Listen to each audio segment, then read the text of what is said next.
Good morning. My name is Fredrich Lauritzen. I'll be speaking about the relation between body and soul in the person in the chronographia of Psellos. But in the meantime, I'd like to start by actually thanking Professor Koukousas for inviting me to speak here at the Istituto Ellenico di Studi Bizantini Post-Bizantini, and Dr. Paul for helping to organize this conference together with Sarah Ware of Franciscan University in Steubenville, Ohio. This is, as you can see, this is an image of Psellos on the left, speaking to the Emperor Michael VII in the late 11th century. What we'll be talking about today is actually his chief work of history called the Chronographia, where he described the way in which he understood different emperors in terms of their character, in terms of their the relation between their character and political action, and also court action.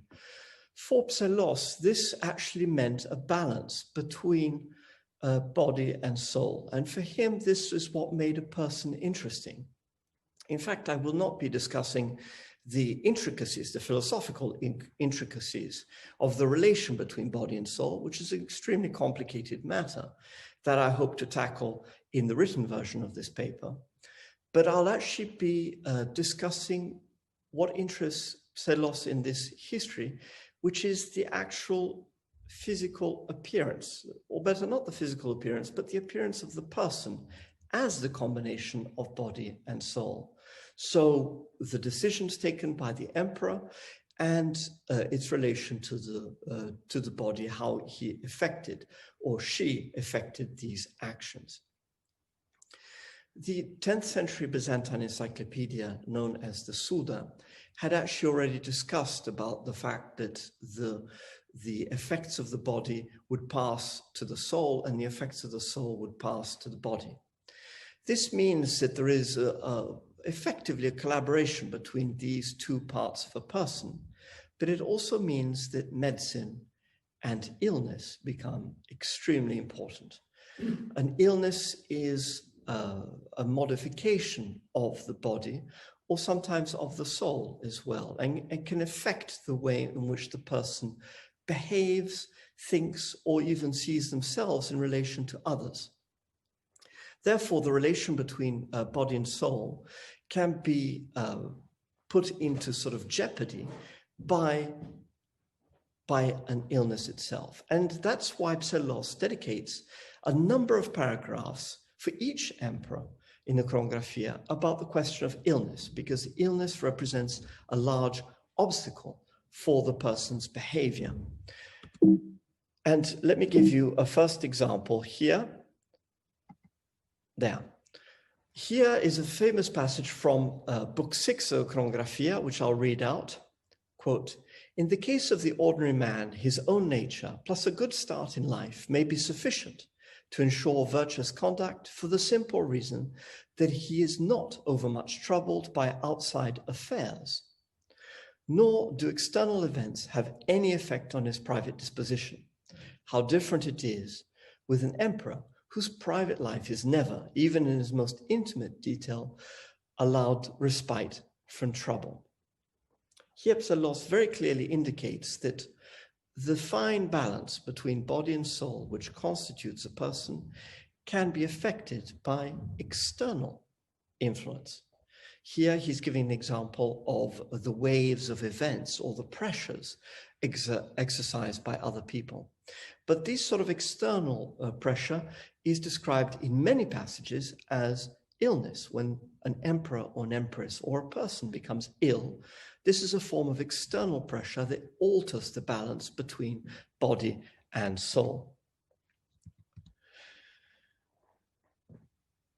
Here one sees in this passage, this next slide, Constantine VIII, in around the year 1028, just before he died, and he's described in the following manner, and I quote, "Meanwhile, since circumstances did not permit of more deliberation, and the near approach of death prevented the emperor from examining the claims of various men in detail, he condemned everyone else as unworthy of a royal marriage and gave his full support to Romanos. He's talking about the succession of Constantine VIII, which will ultimately result in the election of Romanos III in 1028. He'll remain emperor until 1034. This particular paragraph indicates that the illness of the emperor, in this case Constantine VIII, prevented him from making a sound decision. Obviously, this is Psellos' point of view. He's interpreting an event which he doesn't see favorably. He would have preferred to see someone else succeed the throne. But the fact remains that if one considers Constantine VIII as a person in his entirety, the relation between body and soul, the illness, the physical illness, and the approaching of his final moments of life, gave us an impact onto his mind, onto his spirit. And therefore, his deliberative powers, his ability to think, to make an informed decision was impaired by this illness. So a physical ailment had an effect directly on his mind and his capacity to decide. This is interesting because it goes against the idea of the body as an instrument of the soul. This is an idea famously expressed by Aristotle. In Plato, in the Timaeus, and specifically in Proclus, one can think of Proposition 211 of the Elements of Theology, where Proclus describes the fact that when a person is created, the irrational and rational parts of the soul descend into the body itself, or become a person at the same time, and the logical part of the soul does not remain somehow in contact with the divine or with the intellectual realm. Proclus explains in his commentary on the Timaeus that the reason why he has this idea is that the sensible world tends to derail the ordinary functioning of the soul.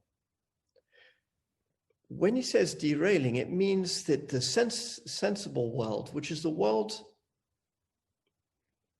which we have contact with thanks to the body, is actually having an impact on the soul and the decision of the soul. So that means that he sees a sort of collaboration, voluntary or not, but the fact is that there is this element of the sensible world, the bodily world, which interferes, or better, works together with the soul as a unit. So when there are physical ailments, when the body is ill, when the body affects the soul, the balance between body and soul in the person suffers from that.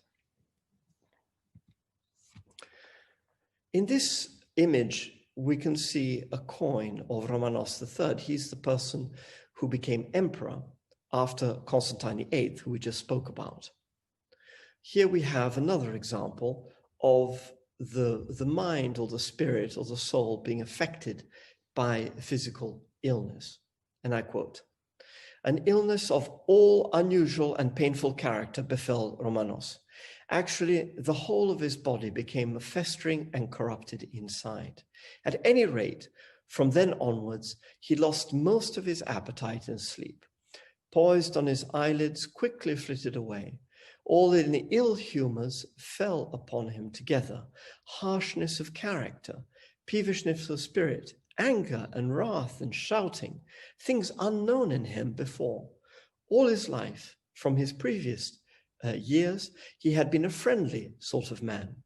Now it became not only hard to get into his presence, but hard to get a civil reply to one's questions.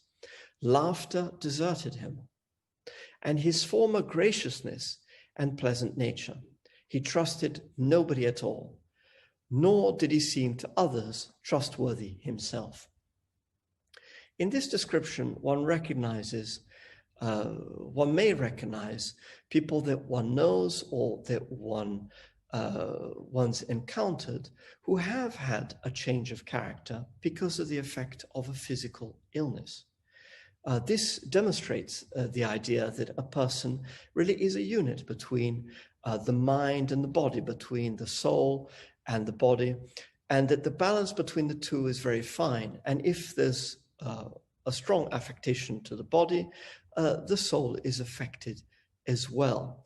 Psellos here talks about the good humor of Romanos first, followed by his bad humor. And in fact, he talks about the theory of humors, which is an ancient medical theory, which also requires the notion of balance. But the main thing is the external view of the person was different. It was new. It was altered in some ways. And this is a very important point, which Psellos is illustrating by examples. He's not elaborating philosophical theories, which one can find elsewhere. It is possible to justify these statements he's making with his philosophical treatises. But one should not forget that philosophy is very often the opinion of a single person, who is reacting against a commonly held opinion, for example. In the Chronographia, Psellos is actually describing a view of humanity which is recognizable outside of dusty footnotes of academic discourse or philosophical insight. Constantine IX, here one can see is a very good example as well of an emperor who's been affected by illness. There are various passages where he describes Constantine IX's inability to move and the problems he had with his bones and with his joints. He received people who came to call on him at court actually in bed, and he had to be held up because his body reacted so strongly and did not allow him to be mobile. He had to be entirely still. Here we see a mosaic from Hagia Sophia. On the left, we see the Emperor Constantine IX, who ruled from 1042 to 1055. And on the right, we see his wife, Zoe. And in the middle is the Christ blessing the two reigning emperors. So this mosaic must be from between 1042 and 1050, the year when Zoe died. And I read the passage here. While on the subject of this illness, I solemnly declare, and I call on God to witness the truth of my words, that Constantine, despite the dreadful troubles that exhausted and overwhelmed him, despite the altogether pitiable condition in which he found himself, never once allowed a word of blasphemy against God to escape his lips. In fact, if he saw anyone else distressed at his own sufferings, he dismissed him from his presence with more than usual severity. The misfortune, he said, was laid upon him as a punishment. More often, he referred to it as a curb on his nature. Indeed, he was afraid of his instincts, and he used to say, when they refuse to give way to reason, they yield to bodily pain. My body is afflicted, but at least the unruly desires of my heart are now repressed. So he argued about his suffering like a philosopher, and if one set aside all else that he did and considered him in this matter alone, surely one would say that he was a godly man. This is an extraordinary passage because Psellos clearly admires Constantine IX's ability to resist pain, tremendous pain, and to keep his mind clear. He didn't want to receive compassion, and Constantine IX seems to think that his new condition, which was so difficult for him and disabling for him, allowed him to forget and leave aside those parts of his spirit that made him behave in a reproachable way. This is really quite an extraordinary work of self-consciousness, the way that Constantine IX is seeing this extremely difficult situation as something positive for him and for the way he behaves as a person. The pain allows him to stop moving and therefore to stop giving in to the instincts that had defined the earlier part of his reign. And Psellos, who's not always very kind about the people he writes about, is clear about that. He says that this ability to deal with pain makes him an almost godly man, especially, and he adds, if one forgets everything he did before, which is, something he could have probably left out. But the fact is that increases Psellos's admiration for this new condition towards the end of Constantine IX's life. One has to remember that Psellos had defined Constantine IX's main characteristic as being playful. He didn't take things very seriously. And so being in a condition of being extremely ill eliminated the playfulness and altered the character that his courtiers and his friends saw in the person they had known since so long. Oops.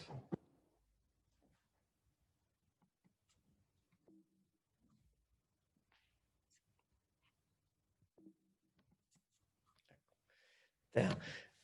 Here I'd like to indicate on the right we have just the cover of an important book which is essential for anyone exploring the question of medical matters in Psellos's works.